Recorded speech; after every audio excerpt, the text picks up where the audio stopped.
Hey everyone, welcome back to my channel. Today I'll be talking about the new Becca and Jaclyn Hill Champagne Collection face palette.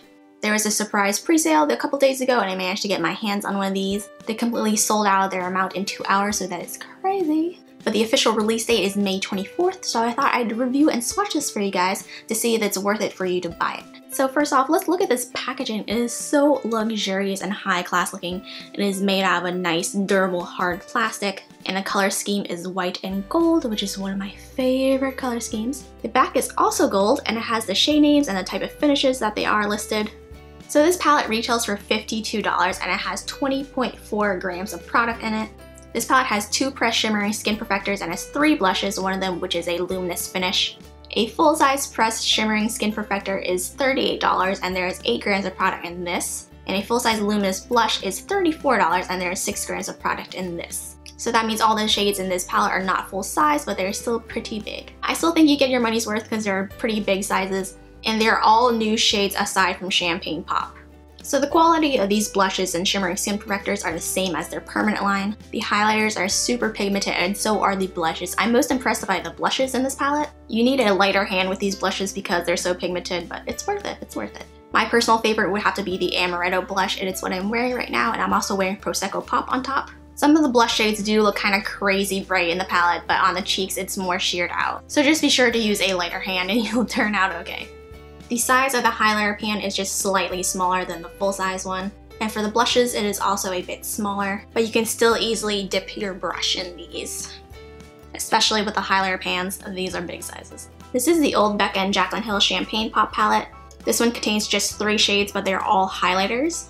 This one only has 7.2 grams of product in it, which is even less than half of what this has. So just to compare the sizes, as you can see, the pans on the old As you can see, the pans on the old palette are about the same size as the blushes on this palette.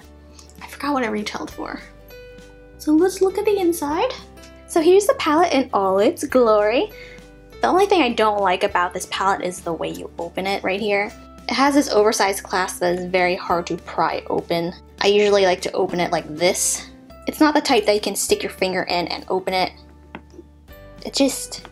I find it difficult. I just really wish it was one of those magnetic clasps. But anyways, here we go.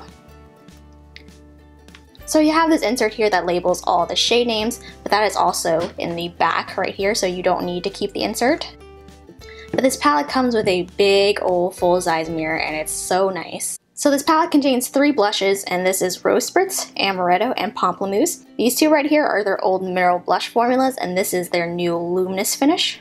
All the shades here are new except Champagne Pop. These shades feel really nice and smooth to the touch, and they are very pigmented. These shades are super, super soft and they feel really nice.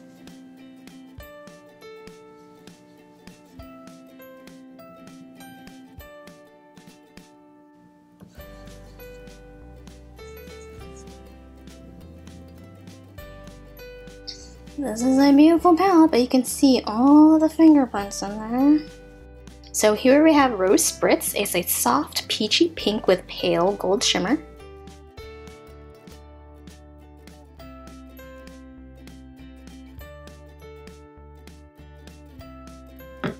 Amaretto is a matte toasted almond. And here it is blended out a bit.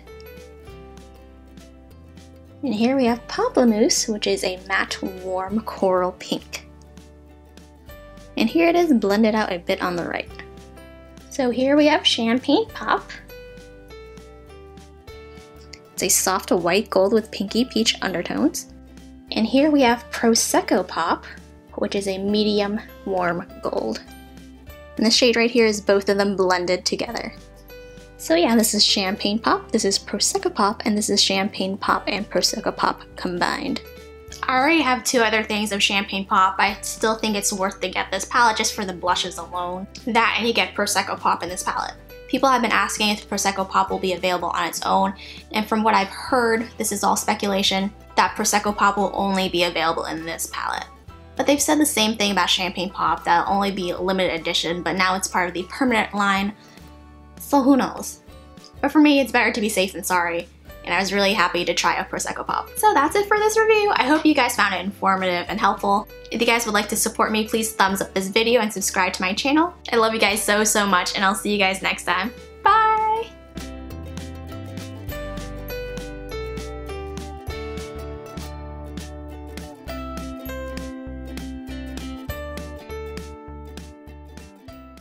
I got this weird shirt at Forever 21. It's kind of crazy looking. It's got a bunch of jewels on it though, so that's why I like it. I can't escape that bling bling life. This is probably the craziest shirt I own.